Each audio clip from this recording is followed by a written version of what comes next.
Khairul Amri dengan NIM 1905100138 ingin menjelaskan tentang topik yang membahas asas-asas asuransi. Langsung saja kita masuk ke pembahasan pertama. Sebelum kita mengetahui apa itu asas-asas asuransi, maka kita harus mengetahui apa itu asuransi dan apa saja asas di dalam asuransi tersebut. Jadi untuk pengertian asuransi sendiri itu memiliki istilah dari bahasa Inggris yang berarti insurance, yaitu pertanggungan. Jadi asuransi ini merupakan suatu kesepakatan antara dua pihak atau lebih untuk memberikan jaminan akan suatu hal yang dijanjikan. Asuransi adalah perjanjian antara dua orang atau lebih di mana pihak tertanggung membayarkan iuran, kontribusi, premi untuk mendapat penggantian atas risiko kerugian, kerusakan atau kehilangan yang dapat terjadi akibat peristiwa yang tidak terduga. Secara simpel, asuransi ini dapat diartikan seperti menyediakan payung sebelum hujan. Langsung saja kita masuk ke asas-asas asuransi. Asas-asas asuransi. Asas merupakan norma yang bersifat statis yang menjadi pedoman dalam pembentukan hukum positif. Artinya setiap perjanjian asuransi dan perundang-undang asuransi selayaknya tidak boleh bertentangan dengan asas-asas perjanjian asuransi. Sehingga dalam praktik bisnis asuransi harus sesuai dengan asas dalam asuransi. Asas-asas asuransi sebagai berikut. 1A. Asas indemnitas. Asas indemnitas merupakan satu asas utama dalam perjanjian asuransi karena merupakan asas yang mendasari mekanisme kerja dan memberi arah tujuan dari perjanjian asuransi itu sendiri. Perjanjian asuransi mempunyai tujuan utama dan spesifik ialah untuk memberi suatu ganti rugi kepada pihak tertanggung oleh pihak penanggung.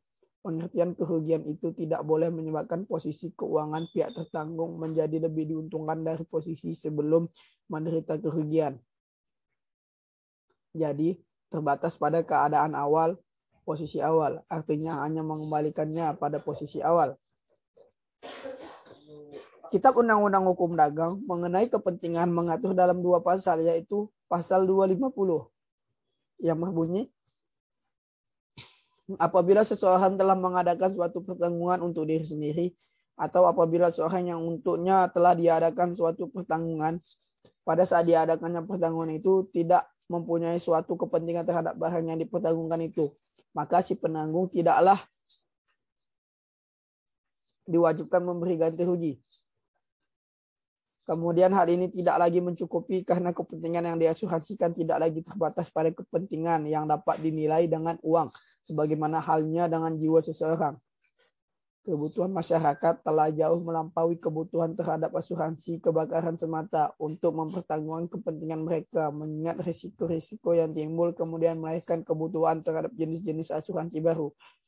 Batasan atas objek asuransi dalam pasal 268 KUHD meliputi objek asuransi atas kepentingan yang dapat dinilai dengan uang, dapat diancam bahaya, tidak dikecualikan oleh undang-undang, sudah tidak sesuai dengan praktik industri asuransi sejak lama.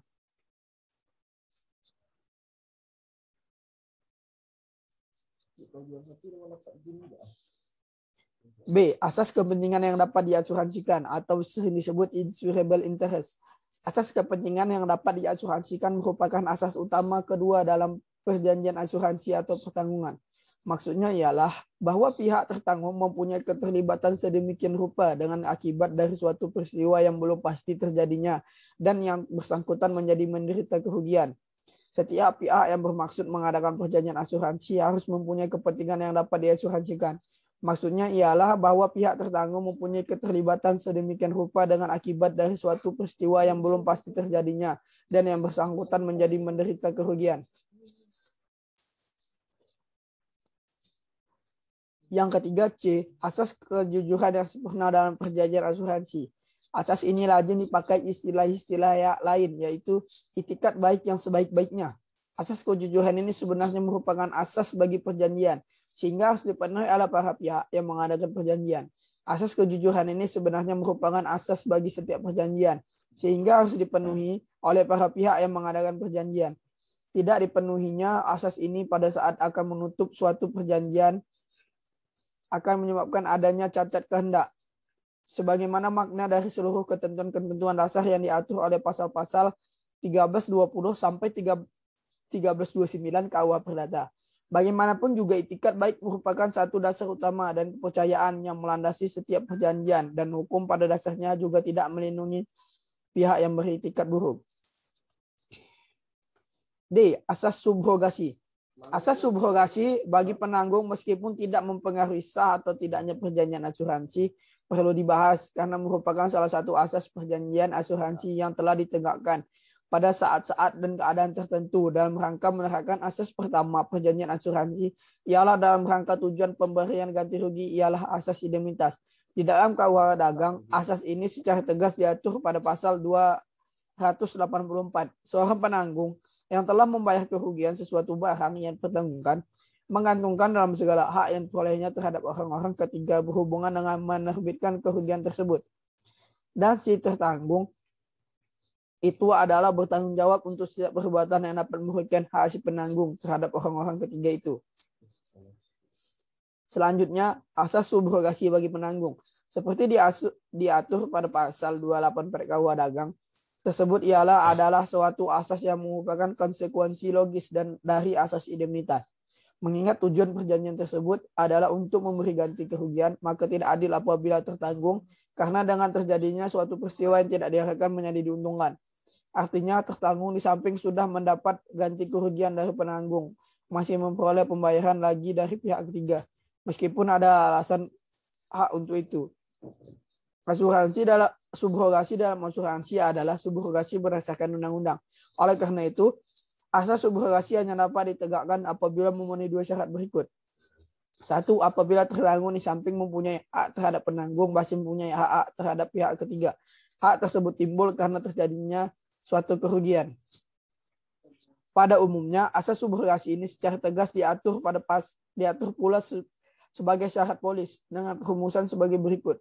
Sesuai dengan pasal 284 KUHD, setelah pembayaran ganti rugi atas harta benda yang pertanggungan polis ini, maka penanggung menggantikan tertanggung dalam segala hak yang diperolehnya terhadap pihak ketiga sehubungan dengan ganti rugi tersebut.